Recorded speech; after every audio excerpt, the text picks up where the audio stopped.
This is Akashvani.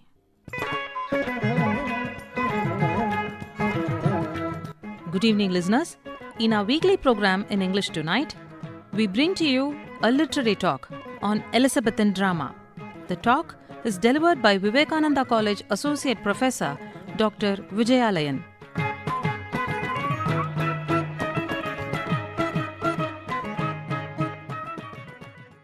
When we review the history of any country's literature, there'll be this one particular period in it which will be invariably identified as its golden age. The golden age of any country's literature is that period during which the literature of that nation achieves the pinnacle of its glory. This so-called golden age occurred in the literature of England during the second half of the 16th century, when the country was ruled by the so-called Virgin Queen, Queen Elizabeth I. It must be said, the glorification of the Elizabethan age as the golden age of English literature is thoroughly merited. Merited because some of the most iconic writers English literature has ever seen, the likes of which have not been seen ever since, people like William Shakespeare, Edmund Spenser, Philip Sidney, Francis Bacon, they all lived and wrote during this particular period. Some of the best poetry, some of the best dramas that English literature ever gave to the world also happened during this particular time. But having said this, it must be acknowledged that it is specifically the accomplishments made in the domain of drama during the Elizabethan age that probably got it the nickname, the golden age of English literature. Without its drama, without its dramatists, maybe at best the Elizabethan age would have been recognized as a very promising phase in English literature, but definitely it wouldn't have been recognized as its golden age. So when we are talking about Elizabethan drama, we need to understand that we are talking about not just any phase of drama in English literature. We are rather talking about the best phase of drama in English literature. Some might even say world literature. Drama originated in England sometime during the 9th or the 10th century. But it wasn't until the Elizabethan age that it became formalized as a medium of art. Before the Elizabethan age, it was mostly amateurs who performed drama, which they pursued merely as a hobby more than anything. Moreover, drama was never performed in permanent venues. It was basically performed on what we call makeshift venues. It was only during the Elizabethan age that theatres came to be constructed, and the construction of theatres represents a very critical stage in the development of English drama, because what it did was it transformed drama into a professional phenomenon, a phenomenon that was no longer pursued by amateurs for pleasure, but rather by experts who specialized in it for money. And the first band of writers in England who took advantage of this changed situation with regard to drama were the so-called university wits. When we talk about the university wits, there are two things that we need to bear in our mind. One is the fact that every member of this so-called group was a university graduate from either Oxford or Cambridge. That is why the group is actually called university wits. The second point is that the university wits did not merely refer to a group of dramatists, but rather it referred to the first set of professional writers in England. And it was the place by these so-called university wits that established the foundation of English drama. So they hold a great deal of historical significance as far as drama in England is concerned. But having said this, it must be borne in mind that if not for the presence of one particular person in this group, this entire group would have become totally insignificant. And this person we are talking about is, of course, Christopher Marlowe. We can perhaps say Christopher Marlowe was the sun, and the other members of the group were like the planets that revolved around the sun. The planets don't have life of their own. They basically derive their life from the sun. Christopher Marlowe is widely acknowledged to be the father of English drama. Lots of people think of Shakespeare as the father of English drama, but that credit, that distinction actually goes to Christopher Marlowe. And for a very good reason too. It was his plays, his tragedies, the so-called one-man tragedies, which genuinely captured the imagination of the English public for the first time. But unfortunately, Marlowe did not write too many plays. he died a premature death before even reaching his 30th year. Even today, people talk about how English drama would have shaped out if Marlowe had lived on for a longer period of time. But then, as some of the others do point out, it's probably a blessing in disguise that Marlowe died a bit early, because if not for his premature death, maybe somebody like a Shakespeare would have never emerged. Whatever said and done, the fact still remains that it was Marlowe who was instrumental in setting up the base on which English drama subsequently built itself.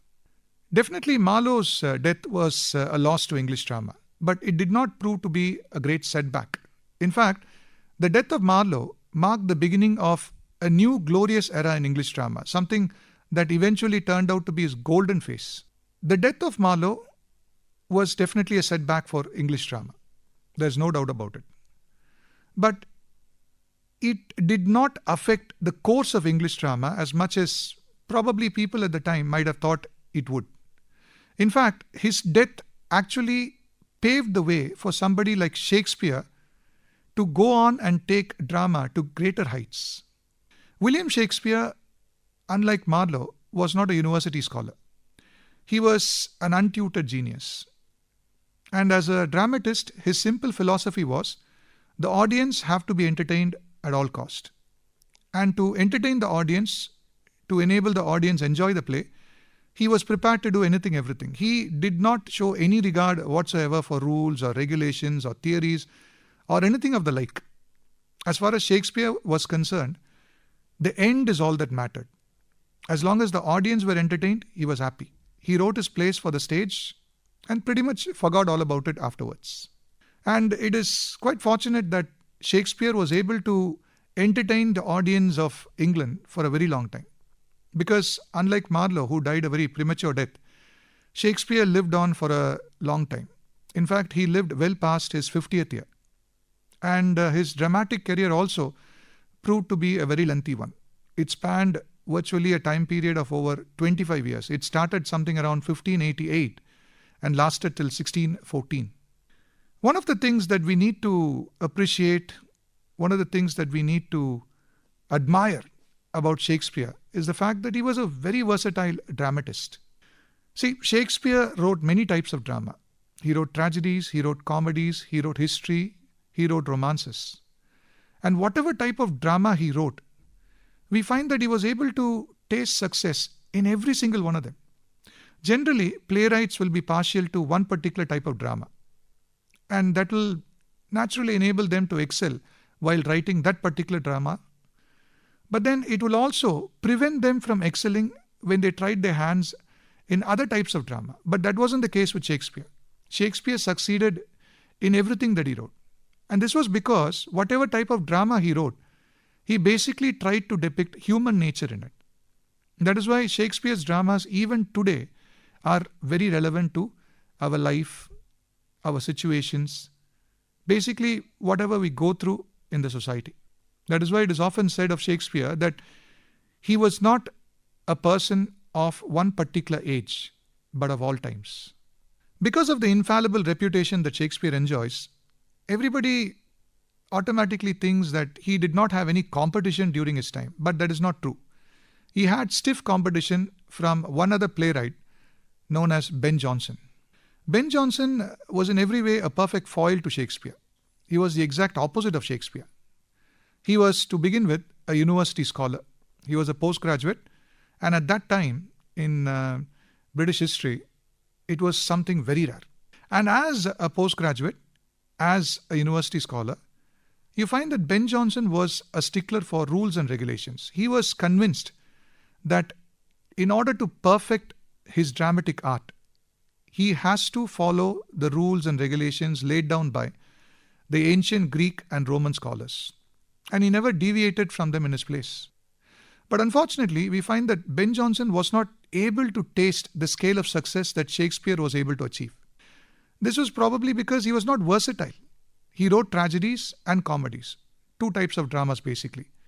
Now, as far as his comedies are concerned, you find that Ben Jonson achieved phenomenal success. But as far as his tragedies go, the same kind of success eluded him. today when we talk about Ben Jonson, it is exclusively about his comedies that we talk about. We hardly ever even make any reference to his tragedies. But then the fact still remains that Ben Jonson represents one of the most powerful names to reckon with in the world of English drama, and he definitely gave Shakespeare a good run for his money. Elizabethan theatre was a place where success was very difficult to achieve. This was because the playwrights who operated in Elizabethan theatre were faced with a lot of challenges. One obvious challenge that they faced was the audience, which was a mixed bag. The audience was a mixed bag because you find that Elizabethan theatre was attended by both commoners and aristocrats at the same time. In fact, they sat together and watched the play together in different places, of course, but then simultaneously. Now, the commoners were for the most part uneducated. They were illiterates. The aristocrats were educated. So they had different tastes and different expectations. And as a playwright, it was necessary that you had to fulfill the expectations of both these sections in the audience. That is the only way by which any playwright could succeed in Elizabethan theatre. Another problem which playwrights in Elizabethan theatre faced was the fact that women were not allowed to perform on the stage. Most of the female roles in plays were actually performed by young boys who were dressed like women. So the playwrights of the Elizabethan times had to be very careful in fashioning female roles. It shouldn't be too strong, because if it was, then the young boys who played them would not be able to carry them off on the stage. But at the same time, it cannot also be too weak, because then it will be lame. So they had to strike a balance in creating these female characters in their plays. So it was a very challenging place to succeed, Elizabethan theatre, but perhaps it is this challenge which the theatre possessed that brought out the best from these dramatists and made them the best in the business as far as English drama is concerned. As the saying goes, when the going get tough, the tough really get going.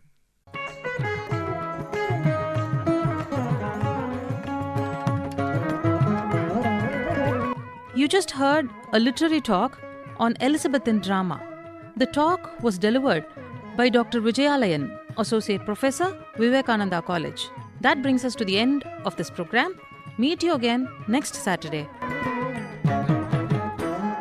This program came to you from the studios of Akashvani, Chennai.